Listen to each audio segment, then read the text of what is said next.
grain of rice is going to tip the scale. Just remember that, lads. With his fourth point of the game. Westmeath supporters are coming out of the park. It's over for the very first time. Have you seen a better Westmeath performance than this they've given in the second half? John Heslin now has a support player, may not need him. Goes for it, he scores! One back down here by Richie Browne. The referee's whistle goes, and Westmeath are champions. Agony, Russia goes to the go agony, Bishop Artigan Multolish Committee. Up Sheet Borham, again, it's back with Kieran Martin. Was the captain until he got injured. Here he is. It's Martin. Kieran Martin. Welcome to the fourth of our series of Iarmhi TV interviews podcast series. And tonight for episode 4, we're joined by former Westmeath and All-Ireland hurling referee Barry Kelly. Barry, you're very welcome here upstairs in Canton Caseys. And I suppose before we start, we better thank the proprietor, Eddie Casey. Of course, he's a member of the backroom team of Joe Fortune for the use of his premises here. But you're welcome to join us here this evening. Thanks very much, Ray. I'd say you and I wouldn't spend much time upstairs in Canton Caseys, so it's the only bit of business Eddie would get from us, I'd say. Yeah, but you're looking, Eddie won't mind it. He was good enough to give us the premises here at short notice, so we thank him for that anyway. But look, Barry, You're best known, let's be honest about it, for your role as a referee down through the years. And I think you refereed 4 All-Ireland finals between 2006, 2014, if I'm correct. You also refereed a minor final in 2000. Yeah, 2000, yeah. Tell me, I know a little bit of your own personal background. I know your dad was involved with Paddy Collins as an umpire all those years ago. But who or what got you started into refereeing? I'd say, Ray, you kind of nailed it there to start, in that maybe subconsciously, I remember with Liam Davitt and Paddy Hannon and the late Noel Fitzgerald and Paddy Collins and Daddy get into a car when I was 5 or 6, I think, and they probably didn't welcome me that much because cars back then were probably not the same machines they are today, and there was 5 adults and then suddenly a young lad pegged in on top of them. And I think I remember going to the 1976 Leinster final. I think Colin O'Rourke missed a penalty that day, and probably wouldn't happen these days, or Tusla be called, but about half an hour before throw-in, Daddy said to a woman he met in the stand, "Look after that young fella, I'm going down to umpire the match," and he bought me an ice cream, and I sat there oblivious. But I was delighted because I could see him, like even the fact he was 125 metres away and thousands of people, like it wouldn't happen today, leave a 6-year-old in the stand in Crow Park and get a stranger to mind him. But maybe that was when the seed was kind of sown. And then I remember in 1990, very clear, I was 20, and I was in the park one day, and Paddy Collins gave me a flag, even though I was wearing civvies or whatever I was wearing back then, and he said, "You do the line there in I think a senior hurling championship match." He said, "Just do the line, will you, and just flag it." And I was neutral, obviously, so maybe that's where it kind of subconsciously started. And then I don't know exactly know where it started. I know where Tommy Glennon, the great Tommy Glennon, Magoo, all the way from Turles Pass. He persuaded me, and he wouldn't take no for an answer. I was teaching in Borough at the time, Ray, and it was back and forth an hour each way, and then had to go to Portlaoise to do a Leinster course, myself and Pat Fox. And I said, "Tommy, no, I'm just back from Borough. It was 4 evenings. I'm not going down to Portlaoise." And he kept at me, and I said, "Right." Myself and Pat used to meet in Kilbeggan and tip over and did the course, and kind of came from there, really. I was actually got a lucky break, Ray, as well. I was doing the exam in Portlaoise, and the late Tony Jordan, lovely man from Dublin, handed me the exam at the end of it, and he said, "Are you Barry Kelly?" I said, "Yeah." He says, "You're Westmeath?" I said, "Yeah." He said, "You're doing the hurling exam." And I was more comfortable with football, maybe in a way. Right. And I said, "Why is that?" And he said, "Your county has a shortage of hurling referees." And it was a lucky break because nationally there's probably a shortage of hurling referees, and plus, not so much now maybe, but back then it was definitely, and you played that vintage of hurling, it was more direct hurling, and it was actually easier to referee than football at the time. Football become kind of convoluted, and so like it became an easier game to referee. I would have thought there was an easier game to referee up until quite recently. The last few years, hurling has kind of mirrored football in many ways, possession, and so 100 hand passes a game now. We might get onto that as well. Yeah, but we will. So like, but back then, those days, it was kind of, I thought you were full back, and just you and the full forward tussling. 2E, so you can referee 2 lads. It's like if a row breaks out in the schoolyard, you can manage 2 lads, but When it's all in. When it's all in. One in, all in. Correct. Then you're suddenly trying to identify fellas. A referee's nightmare. Yeah, and like if you're suddenly 6 lads going for a ball, and football tended to have that kind of lads congregating, and so hurling was easier to referee. So I got a break then, and yeah, but of course, as a hurling referee then, albeit coming from Westmeath, but it unfortunately was never going to debar you from doing an All-Ireland final. As it turned out. The opposite then, we were up in, I told the story before, Ray, but maybe not, certainly not on a channel like this, we'll say. We're up in Cavan with cousin of yours, Anthony Gavin, was umpire. He was actually, I think Anthony drew me attention to it. Anthony and the late Noel Nugent, and then I had Sobby and Caseys the other end. We're doing a Division 3 league final up in Cavan. I think it was Monaghan against Sligo. And there was a programme now. The programme was A4 sheet of paper. Yeah. I'd say there was 12 at the match. But at half time, Anthony Gavin threatened to resign as an umpire because the lad behind him from Monaghan had said to his friend, where's the ref from? Your man looked at the A4 Westmeath, and the lad from Monaghan, in all sincerity, said at the top of his voice, for God's sake, he said, what would they know about hurling in Westmeath? There was probably a few adjectives in there as well. Yeah, there were, absolutely, yeah. I'm not going to...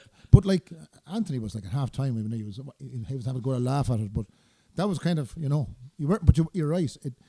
There was, I see Johnny Murphy now at the moment, who's a fine referee in the national panel, but he's from Limerick, and Johnny's kind of peak of his career is coinciding with Limerick being in every semi-final and final, and yes. Colm Lyons the same, Cork. It's just yeah. Fergal Horgan, who's recently retired, Tipperary. Like you do get a bit of an advantage if you're a Kilkenny referee in the last 15 years.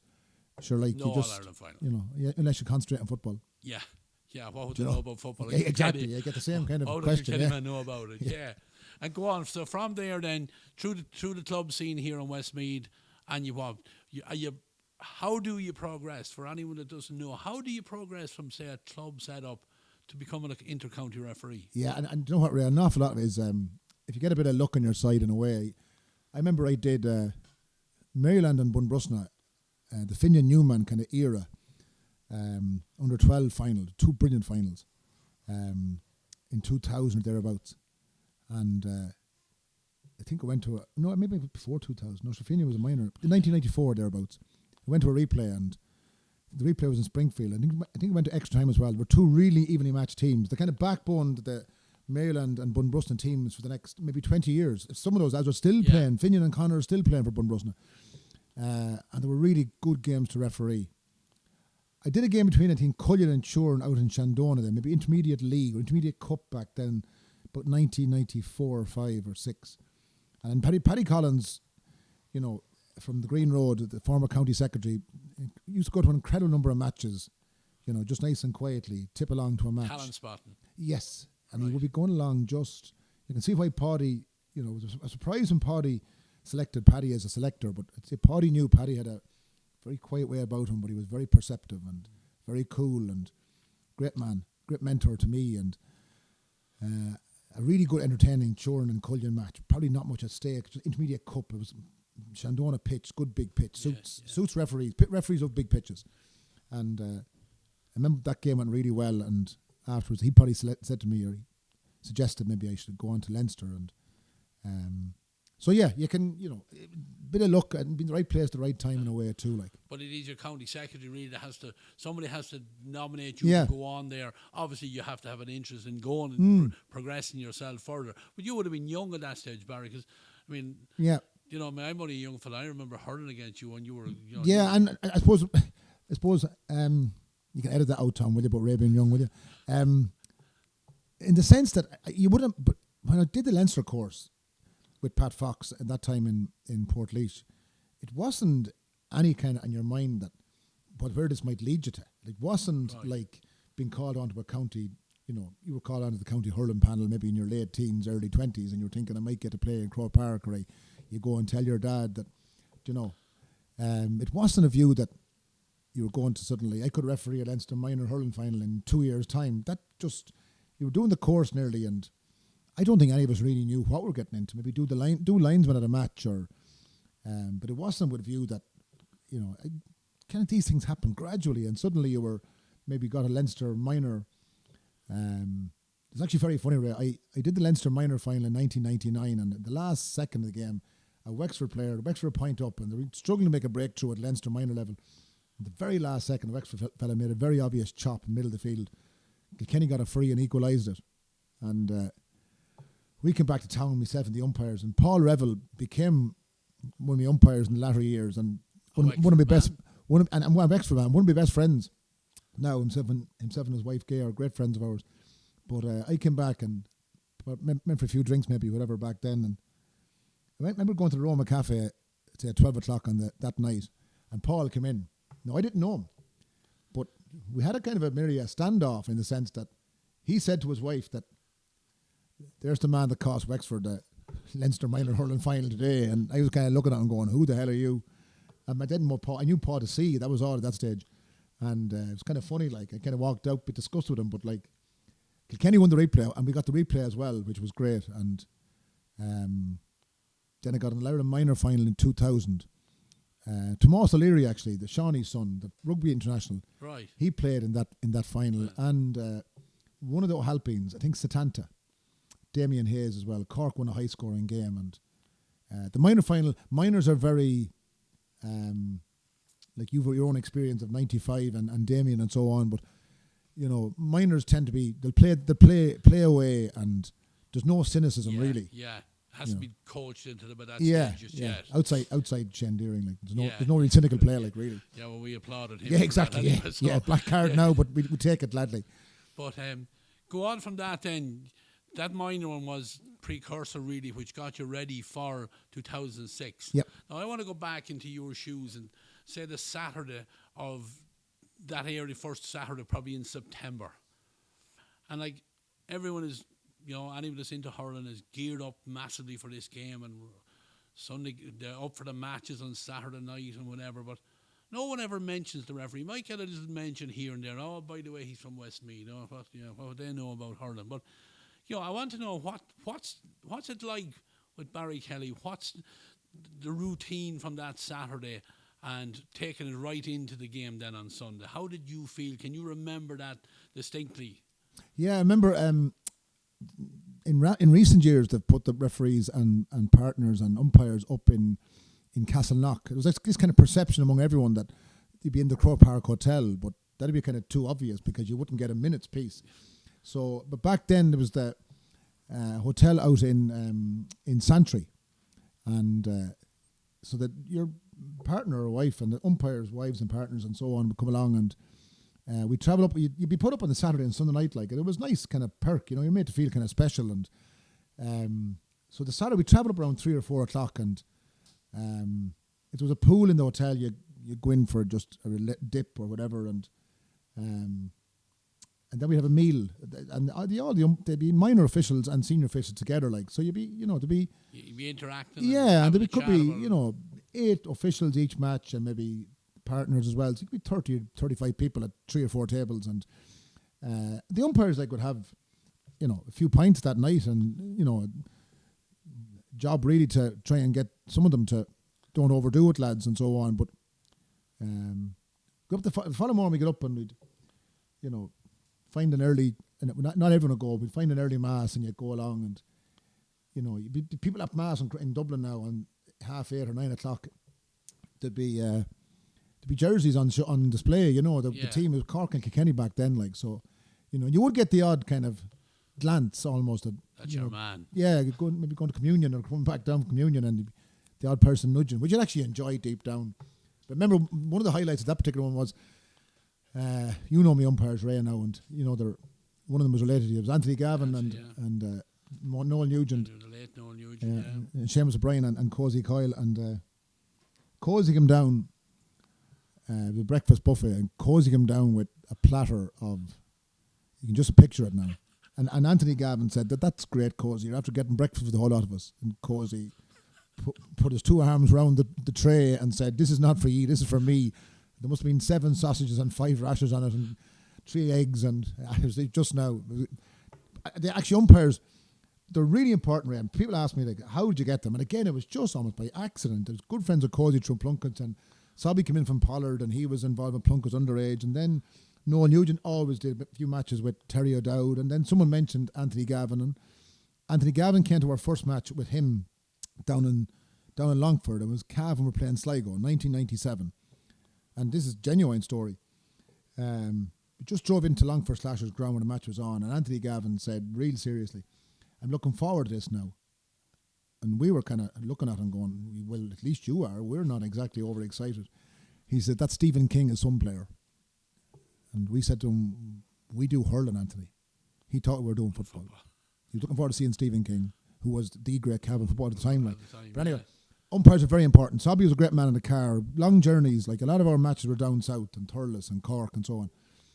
And Sobby would get to about Kilbeggan and he'd start telling yarns. And by the time you got to Fermoy or outside Cork, the car was rolling with, just one yarn after the other. It relaxed you completely. A great way of relaxing. Absolutely. Yeah, it's brilliant. I'm sure you guys must have nerves too. Yeah, the lads were brilliant. They were brilliant and they were so undemanding in terms of we'd nearly always come back to Turles Pass because it would be quicker. You'd have the menu. I nearly would get a menu from Turles Pass. This is all nearly internet days as well. And get a menu and bring it with you and then ring in the order and it'd be there when you arrived. And but they were brilliant, umpires. And then Paddy Walsh, good friend of yours, Ray, obviously, and Paul Revel came on the scene then. They finished. That was your that was the crew for the end. Yeah, absolutely. In 2014, they were the four that were. And then would have used some of James McGrath's. James had a fellow called David Clune and David Hennessy. Would have used them as well if the odd time a lad was unavailable or a lad was away. But it very rarely happened. I think Cozy missed one match out of. I did 52 championship matches and Cozy missed one match. Oh, no. And he was working shift work in the hospital but they give up Sundays at work and they were fantastic lads. Yeah. And we're still really good friends, a whole lot of us, and umpires were really important though in terms of a bit of banter, and Paddy Walsh in particular was, and they're all very good umpires. I was glad to get Paddy on board then because Paddy was a goalkeeper and hurling goalkeepers spend their whole lives waving balls wide anyway, as you know, from being full back. So Paddy was used to it. And there's also, a hurling goalkeeper has to have a very good eye.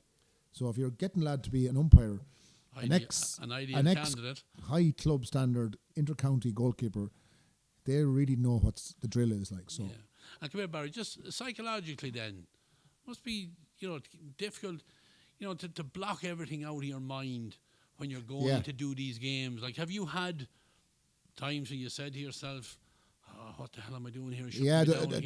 Two spring to mind, Ray. One, I got a qualifier game, Cork and Tip in Killarney, which is a fabulous setting for a game, but it was a knockout game in 2004. Now, Cork had lost the previous All-Ireland, and Tip had won it in 2001. This was a knockout game. As it happened, Cork went on to win the All-Ireland and the following year, and nearly did 3 in a row, but this was a knockout game. There was a massive crowd at it. There was delays. Pat Horn, the linesman, got delayed in Castle Island.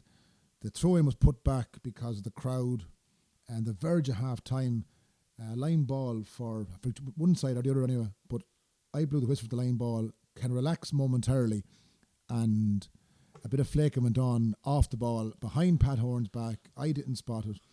I booked a Tipperary midfielder. I think it was Colin Morrissey was his name. I was told by the Tipperary management that he booked the wrong fella, but I obviously couldn't change my mind, and I remember at the start of the second half saying, get through this now and we'll have a night out tonight in Killarney and that'll be it now, because it was just... But then the second half suddenly flew by and the match seemed to go okay. So that was one. The second one was on a more personal level. My late wife Catherine got very sick in the summer of 2013. Now, we weren't fully aware how sick it was, how sick she was. And in the middle of all that, shortly after being diagnosed, I was appointed referee Cork and Kilkenny in, again, a qualifier knockout game in Thurles. And I kind of took the match as a distraction. The twins were just turned 3 at home, and it was obviously we're going to hospital every day to see Catherine, and kind of took it as, my mother said, I'll mind the twins, and, be a good distraction.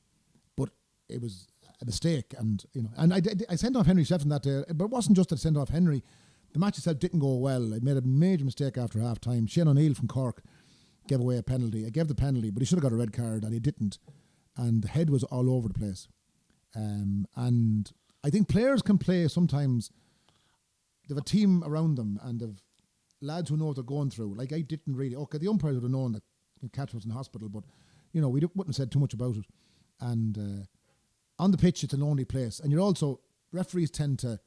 You think your way through a game, you might make 200 decisions or non-decisions during the game. Players play by more instinct. Ball comes to you, you catch it, you clear it, you hand pass it. And you can also get the physical aggression maybe where you can hit a fella legitimately and it gets some of that frustration out of your system, whereas you have to think your way through a match. And it's a match I regret doing. Like, it was, I shouldn't have done it and made lots of bad decisions. And it probably kind of tarnished me, your reputation. In a way, yeah, absolutely. Yeah, yeah. But Barry, I remember looking at those two incidents with Henry Shefflin now, and both were red card or yellow card offences. Like, in any day of the week, 2 yellows equals a red. Like, so, at various times, have you felt maybe undermined by Croke Park where they would overturn a decision, or do you think it should be left to the referee? That's it. It happens. Allow for human error or whatever. And as you know, Ray, like, I'm now chairman of Westmeath Minor Board, and everyone's entitled to due process, and mistakes can be made, and sometimes feel that it's a little bit, becomes almost like the justice system in the land in a way, a little bit kind of skewed in favour of the, the accused rather than a little bit, I think. In some instances, the committee, now maybe not so much now, but I felt back then they re-refereed the game, which is not their remit. The remit is you have to prove the mistake was made. Anyone, if you get sent off for St. Bridget's in a match, it's not, you have to prove their mistake was made, not to re-referee the game. Yeah. So you have to prove an error was made, and that's usually difficult to do. Yeah. But like, the key thing there was, though, that to be very important that you're in the right frame of mind going to do a game. Like, I'm in the teaching game, as you know, Ray, and if you're having a bad day personally or a bad day, whatever, teenage kids in secondary school will pick up. They're very astute and very, they observe things, and you can't really go and hide in a computer for the day or stick your head down and just say, lads, read your books there. That doesn't work. And community, I'm sure, look at on the other side, it's good banter from young lads. Brilliant, yeah. Like, if you take some of the games of, hypothetically, you're refereeing a game and, you send off somebody in the wrong or give a free, maybe it's what's deemed in hurling as a saw free, and it impacts on the game or whatever like that. And you were analysed on television that night by all these experts who can slow down a thing to, shot by shot by shot by shot, and you can see it. And they'll hang you out almost. And like, you're not brought in then to defend yourself. How do you feel then Monday morning or Sunday night after seeing that and knowing that you're going into school Monday morning, young lad will have a slap at me here now over this or that? Is it hard to cope with, or do you just grow over time? Do you get a thick skin and you just let it go? Yeah, you don't. I suppose, look, your kind of no news is generally good news when it comes to refereeing. You're not to get mentioned. I remember being disappointed. We were back in the hotel in Dublin on the night of the 14 final. And the 2014 final was one of the all-time great hurling games. Not just because I refereed it, but it was a fantastic game of hurling. Ended in a draw. There was great excitement, fantastic level of skill, and very few wides, and it was up and down the field. Kilkenny and Tipperary at their peak. And I felt it had gone really well. Tipperary got 2 penalties.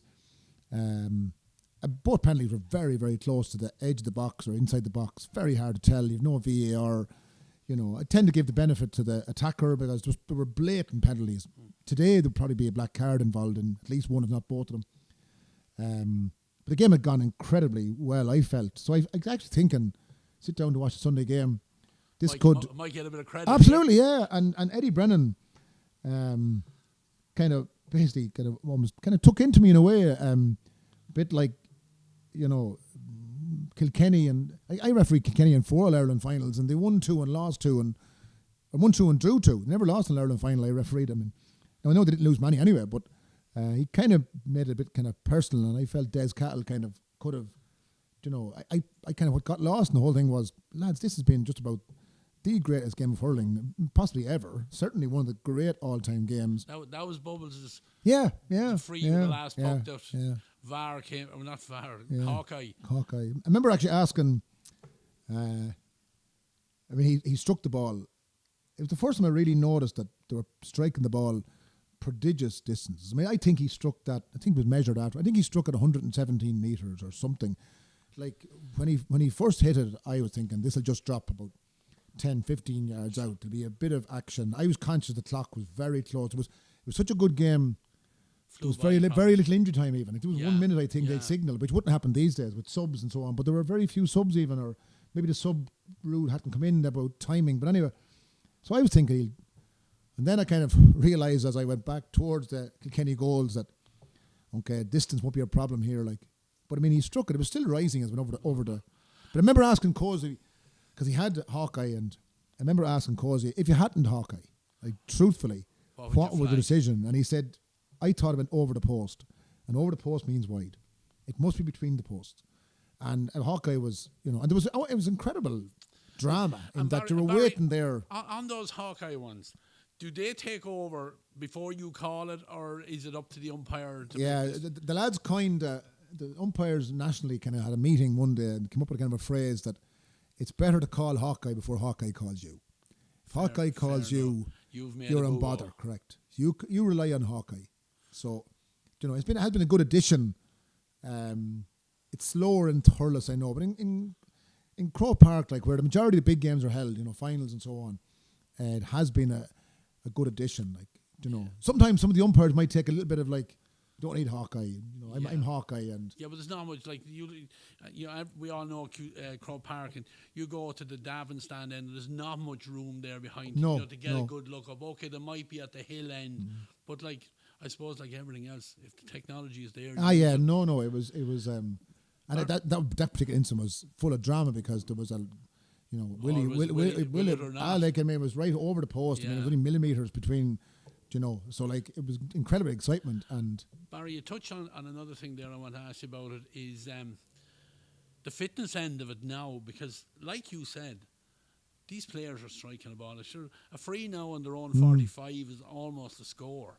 So like how, like your level of fitness at that stage, maybe they weren't hitting it as far, but even regardless, your level of fitness, how do you prepare? Do you get a break at it at all? Do you have a Christmas dinner? Are you conscious on your fitness through the year? And the initial rate was like 7.5 laps or 3,000 metres in a certain time. It was very doable.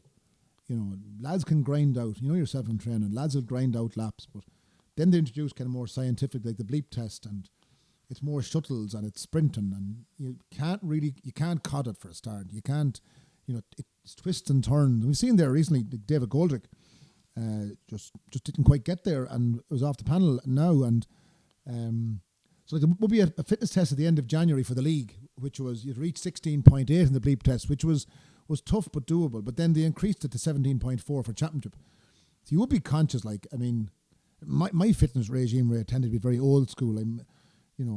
The few little bit of money you might make from refereeing, I used to put it into the Mullingar Park Hotel, and I'd been a member there in the gym for the last 15, 20 years maybe, and I would just do 6, 7, 8K runs regularly, and very little in terms of weights and so on, and just aerobic fitness really. And would the referees get together now? Would you? Like even in Westmeath now, would 4 or 5 you get together? It's hard to do around even 7 laps of the field is boring on your own. Like, would you get together or nationally get together and do stuff? Both actually. Yeah, like the get together now nationally, maybe every championship panel, maybe every 15, 20 days, and do a decent session. But you get your program from a fella called Aidan Brady in DCU. But even locally, Sean Sheridan organises. Tommy Carr had us in Caseys Park, a few times last year. You wouldn't get every referee there, but you get, from the John Joe Brady's, who's the eldest statesman of it. He's 58 years refereeing, he told me. So get him there, and he does his own bit, and Mick Gordon is there, and he's doing his bit, and we all do a little bit. And I suppose it's harder during the summer to get lads together, Ray, because we're all out. There's referees are out every evening, there's matches on, like, so. But yeah, it's Brian Gavin would be very, Brian was more of a natural. I think I had to work harder at my referee, and Brian was naturally probably the most gifted referee of us all, really. I think he had a good feel for the game, and he had a very sensible approach to, the GA pitch is pretty big, like, in terms versus a rugby pitch or a soccer pitch. But Brian Gavin used to say he never used to step inside the 20-metre line or go within 15 metres of the sideline. So he'd suddenly reduce the pitch, because he said if you're standing on the 20-metre line looking in, you should be able to see anything going on. If you can't see from 20 metres away, you're at the wrong game. And likewise from the sideline. So he made the pitch into a much smaller rectangle. So he was never too far away. Whereas at times I was nearly trying to be up with the play all the time, and that sometimes you get criticised sometimes for your peripheral vision because you're too close to play. You can't see what's going on kind of to your left and right. So it's trying to judge it like. Yeah, and Excuse me. You know, on that, and like just thinking of Brian Gavin and down the year, he got plaudits for the way he refereed games, but.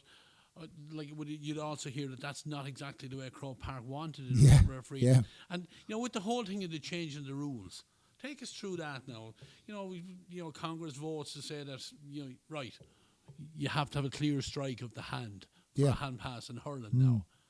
Like, are you guys brought in together then as the national referees and showing videos or what's right, what's wrong? What way did they? Yeah, no, it's good like that, Ray. They have a good network. I would think that refereeing in Croke Park is a bit still underfunded in that there's a couple of guys kind of, a lot of money being spent on various, coaching and various other things in Croke Park, infrastructure and so on around the country. But I think refereeing could do with a, more hands-on in Croke Park, maybe, 3 or 4 guys who could maybe go around, mentor referees and meet referees maybe on a weekly basis after a championship game, or have lunch with them and do a training session with them and, chat to them. And I think a bit more could be done in that regard. We weren't really consulted, and I suppose that's not our job really to be consulted about rule changes, but rule changes come in like you just have to kind of, sometimes the referee is the last one to think about in terms of, at the moment I think they're talking about, right, hand pass, could you limit the number of hand passes? Like, so in other words, if you get a hand pass, you can't give a hand pass, but you have to also realise that has to be administered right down at the lowest level. It's not just the Croke Park match. This is Junior B in North Mayo hurling. Or under 12 and under 12, whatever. correct. Do you know what I mean? So like you have to, the fellow who's doing it, has to be able to. There's a lot of moving parts now, and some rules are like, the forward mark in football can be a tough one because you have to be really conscious of a lad gets close to the 45-metre line. You're in your own mind, right, he's inside, he's outside, he's inside, and then he pings a 25-yard pass, the lad catches it, and you're not sure, A, has it gone 20 metres, and B, where did he kick it from, and then he has 15 seconds to kick it. So there's a lot to think about, which... and I suppose... That goes back right away, if your mind is not on the job, if you're distracted by, if you've got something to do when you go home, or you come to the match and something in your mind from work or something something else is bothering you. If you've got a clear head, then you're going to end up like writing the score down the wrong side, which happens to us all. Like, and suddenly it's like, score is 1-7 to 2-10, and you have it 1-8 to 2-9, and it's, that can happen. And in the like of that, what do you do? Hold up your hand that you made a mistake, and Yeah. For example, the lads are always great to. You'd have the umpires keeping a score Absolutely, for you as well. yeah. Sobby would always keep a score in intercounty match. Actually, it's one thing I think at intercounty level I take away from the referee would be there's no need to have a referee. Yeah. You could be taking 50 scores. That means 50 times get your notebook out, pencil, write down, and that's 50 times you're either not moving or you're not looking around you. Yeah, There's no need in Croke Park in the Ireland final or Leinster final day. The scoreboard is there. The scoreboard never gets it wrong. The umpires can keep an eye on that. That's something I would actually, at the top level. And another thing, timekeeping. Should the referee keep control of that? Yeah. Like the way we have it with ladies football in particular, like where they stop the clock and the hooter goes at when the clock ticks 0 or whatever. I don't like the lack of drama in the ladies when you get to 25 seconds and the crowd are actually counting down and there's a kick out coming and everyone knows the game is over. It's a bit like American football in a way. It's kind of like everyone knows this game is going to nearly just die now, whereas maybe it's a little bit of power. But again, the fourth official, I think, it's something maybe he could do in a way that, he judge himself. You can, time on, time off, whatever, like rugby in a way, but we don't make too many mistakes to one time, really. And what do you do, Barry? You keep 2-3 watches on you. Yeah, Paddy Collins told me he never used a stopwatch back in those days. He just used a regular watch. He'd look at the watch at 28 minutes past 3 and realised, right, 35 of them, it'd be over at 4:03. Half-time is on a regular kind of watch that you're wearing. Yeah. And then he'd be, there was one stoppage. Okay, Kevin Moran was down injured or Pat O'Neill was injured or whoever, Jack O'Shea got injured, right? There was 3 stoppages, 20 seconds each, right? A minute. But never too far wrong.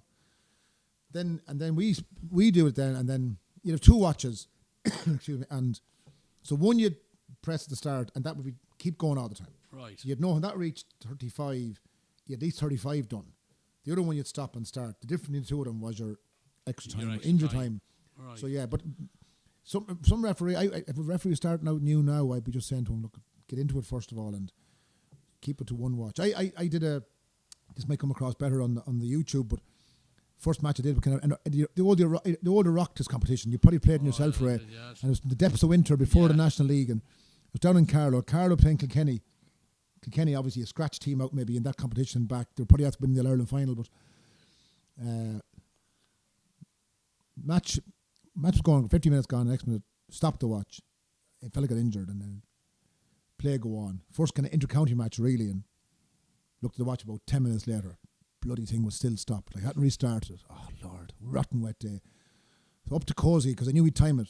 Up to Caseys, like said, you know, it was a 65 coming in. I said, Caseys, what time has gone? I didn't restart my watch and want to get it right, but be subtle. Now, you know Caseys. Yeah. Subtle and Caseys don't go together. He umpired court, and he put his own jacket on as well. He was well wrapped up, of course. He made a big song and dance about, I'd say whoever's at the match now knew exactly what the conversation was. Pull up the arm, look at the watch, and he'd roar at me then. I make it 25 minutes gone. What? That do you? And every player in the place, thanks Caseys, cheers. Do you know what I mean? This lad can't even keep the time. Do you know? Like, but anyway, that was, look at you get over it too, like in a way. But haven't still even, I refereed the match recently at the start of the game, press the button to start it in, throw it in. After 2 or 3 minutes, look at the watch to see, right, how are we going here? Didn't start. Thing is still on 0. You're trying to work out, Jenny Mac, how long has gone here roughly? Barry, is it a passion? Yeah, I do actually. I still do it. Sometimes you feel almost insulted, but you meet lads and they say to you, you're still refereeing, and you're kind of thinking, am I gone that unfit looking, or am I gone that old looking that I'm not referee anymore? But yeah, I do love it, Ray. I do. I love club matches now, even still. I love underage matches. I do actually, yeah. And you meet the best of people. Like you do, you see the worst of people at times, but a minute after the game is over, they're... and I'm sure that's the thing for us all. Like, is that what happens on the field? You leave it go, shake hands, forget about it. You know, and I think we all hate to see the afters and people going on and abusing referees. Yeah. There's no place in our games for that anyway. Yeah, and it's I even say this, like the kids, and I taught in Burr for 20 years before I got lucky enough to get back to job in St. Finian's, handier and family and so on. But the kids in Burr would ask you, like, say I was refereeing our 11 finals, 3 of them I was in Burr, like, so you know, you'd before the match or after the match, whatever they'd be saying to you, sir, what do you get from the Ireland final? And like we used to get no match fee at intercounty level, so you get your expenses, which would be 100-mile round trip at 50 cent. But I never put the expenses in for an Ireland final because I used to get a couple of tickets for family and put up 2 nights in a hotel, and I felt, look, at every referee in the country give your left arm for this, so I wasn't putting expenses in. But you tell the kids, like, you know, it's 5,000 for a game. If it ends in a draw, it's 10,000. And of course, some of them were like, be fairly naive and Jenny Mac. And the last one we did, sir, was a draw and another draw as well. That was handy, wasn't it? And then one of the 2 are smarter lads, but you go way out of that. There's nothing in it for referees. And I say you're dead right there. Yeah. But there is an All-Ireland medal, am I right? Yeah, absolutely, yeah. And even the umpires now get one as well, which is lovely. They get some kind of memento. They actually get theirs after the match. We get ours at a kind of a banquet in November every 2 years to have a kind of a banquet. And a lovely medal, yeah. Yeah. Now, again, they're at home somewhere, Ray, but you know, lots of lads, Pat Spillane, I believe, has his medal in a shoebox somewhere, but you know, I don't know the medals you got now. You're probably are they hanging? A matchbox, I think. I know. I think that's matchbox. Yeah, big. Hold them all. But you don't look at. It's not about even. It's nice to get the medals, and you know, even jerseys would have had, like, for All-Ireland finals. Like the umpires actually became good at that. I was the only one. We did an awful lot of Cork matches, and they got to know Lone Log really well, and he'd be really good to them in the sense that maybe he wasn't getting on that well with the Cork County Board at the time, but he'd bring in a bag of balls before a game would start. I mean, a bag of balls. 20 brand new slitters. And at half time, he'd pick the bag of balls up, heading for the dressing room, and he'd throw them to Sobby or Caseys. There you are, lads. Look after the club. The boys would come home with a... But anyway, after a few matches then, boys come back in the dressing room. As we're getting on at it in a way and longer at it, back in the dressing room, and Anthony Gavin would come in with Donlog's jersey, and next match, Sobby came in with Donal Logue's jersey. I think they all got Donal Logue's jersey at different stages. And I was like, lads, I don't mind you getting the jersey, but you don't be doing it at the goalpost. The match is over. Would you do it in the tunnel where like it's a little bit less obvious? Yeah. You know? And sometimes you'd almost feel like, I remember reading about your man Kalina, the Italian soccer referee, and he used to swap jerseys with players, and he'd make sure he got Beckham's jersey and Zidane's jersey and so on. Come here, you're out there right in the middle in the heat of it, and you've seen like you were in your prime from 2002 to 2014. Yep. Best player you've seen? I know there's a lot of them. Yeah, lots of them. Probably comes down to two. Like Henry was fantastic. Henry's leadership was incredible at that Kilkenny team. But Tommy Walsh and Joe Canning were the two that different, but both now. Tommy Walsh never played less than 9 out of 10 and play in different positions and get on with it and just really like. I mean, I remember Cody was asked one day about. I think it was Tommy was asked about. Do you think he plays on the line a bit or something? And I think Cody said back, where else would you want a lad to play? Like, sure, it's a perfect answer. If you're managing a team as you've done, Ray, so every lad's not playing on the edge. So like then you're not giving everything. And then Joe, a little bit later, I suppose, a little bit younger but skill level was just, vision and wrists and, he was just, and we were lucky. We did the last 3 matches we did really, we were 15, 16, 17 Galway Tip semi-finals. And 1 point win each time, one for Galway, one for Tip, one for Galway. And, he scored a winning point in 17 from the sideline. It was just a privilege to be there. Like, minute he struck the ball, over the bar. You just knew from yourself in hurling. Yeah. When a lad strikes it properly, the umpire could just put the flag up nearly. Yeah. And I remember Paul Revell was the umpire on that occasion, himself and Paddy Walsh. And Paul just said to me, I wouldn't mind, he said, if he scored it, he said, but he put it exactly over the black spot, he said. It was just dissected the post. Yeah. So Joe and Tommy, Owen Kelly from Tip deserves mention too. He was sublime. And come here, most difficult one to referee. Anything in your ear the whole time? Anyone giving you, lip and stuff like that? Tommy Dunne was an incredibly competitive man. Now, off the field, gentleman. That's Tipperary midfielder. Yes, yeah, really. But he was, and he'd tell himself like he was incredibly focused. He was thin and gaunt, and I read an interview recently with himself and James O'Connor, and he still says that the 97 All-Ireland final, the loss by a point to Clare, he's still kind of, a bit like Doug Sanders, I think, missed the putt to win the British Open years ago, and he said Doug Sanders said he goes a minute without thinking about it each day. If you go to a minute a day without thinking about it, Tommy Dunne was kind of saying it still lingers in a way, still kind of resonates with him. But he was so competitive that, he had a very strong personality, and you'd really have to kind of stand up. These lads would, try and bully you. Yeah, absolutely, of course. Like, get an edge in any way they could. Like, I remember before the 2000 I wasn't involved in this. Before 2004 final, I think it was, Donal Grady wanted to speak to Aidan McSivan, who was refereeing it. He kind of wanted to make a point to Aidan, and Crow Park said, no, there's no interaction with the referee before the game. So Donal was typical Cork man, and before the game started, I think, and went up and shook hands with Aidan. Best luck, Aidan, and thanks to Donal, and turned to walk away. Just Donal back over his shoulder. Just watch for the head-high tackles, Aidan. Job done. Do you know what I mean? I remember lads telling me about, say, John Milan was, taking a liberty with steps. So the first ball he'd get, 3 or 4 Kilkenny lads in the semi-final maybe saying to you, all rolling their hands for steps. Premeditated in a way, but watch Milan and the steps might be said to you before the game had started. Plant the seed, exactly. And then suddenly you might blow them once, and then you're also trying to be seen to be above this in a way. I'm stronger than you are. But they're not the ones that are calling the freeze. But then you nearly have to, so there's all that, Ray, yourself. And come here, we'll just move on now before we finish up. Yep.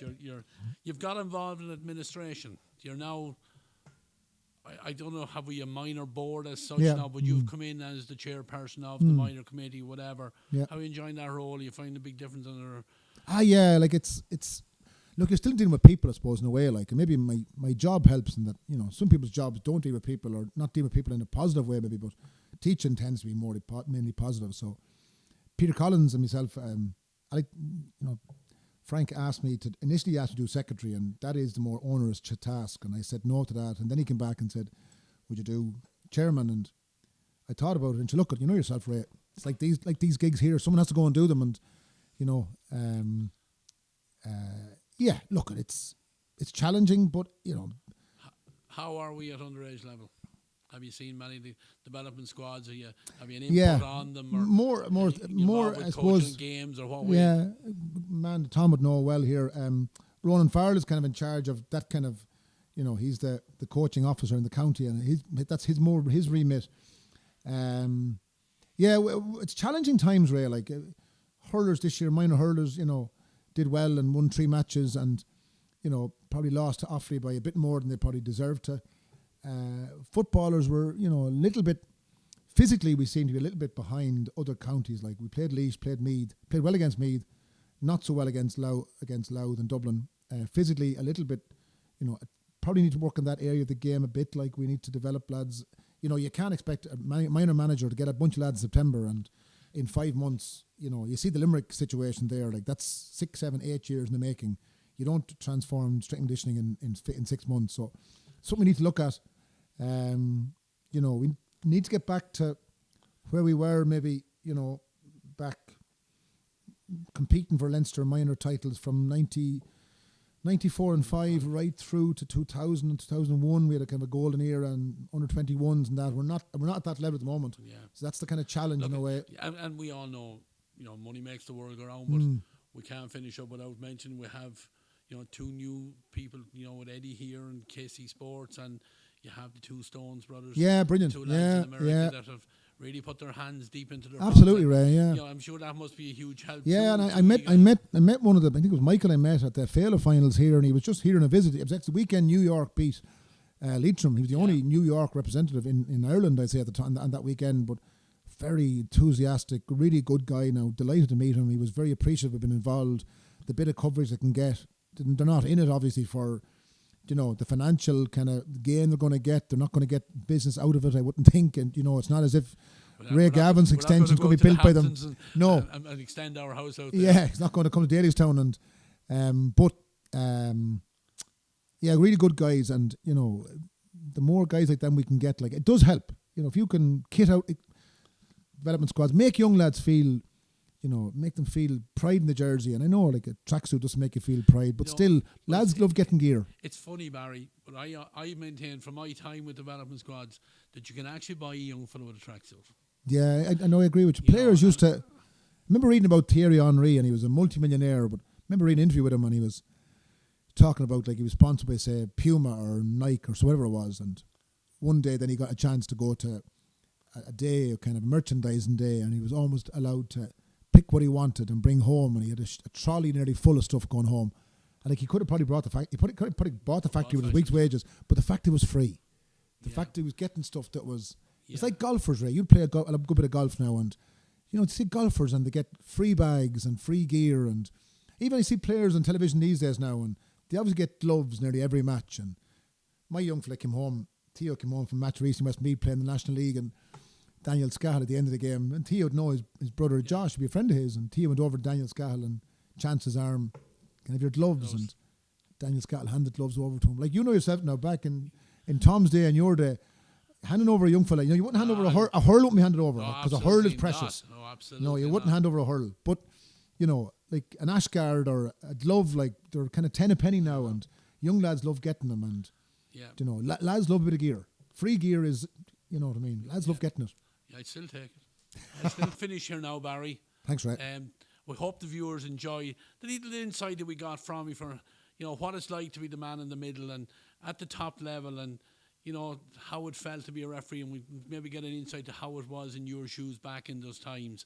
We thank you for joining us here for episode number 4 of our series, and that's Barry Kelly, ladies and gentlemen. Thanks, Ray. Thank you very much. A grain of rice is going to tip the scale. Just remember that, lads. With his 4th point of the game, the Westmeath supporters are coming out of the park. It's over for the very first time. Have you seen a better Westmeath performance than this they've given in the second half? John Haslam now has a support player, may not need him. Goes for it, he scored! One back down here by Browne. The referee's whistle goes, and Westmeath are champions. Agony. Ref sé gása go agony bhí sé ráitigan moltólis go bidí. Ag siad bóríam. Agony na Iarmhi. It's back with Kieran Martin. was the captain until he got injured. Here he is. It's Martin. Kieran Martin.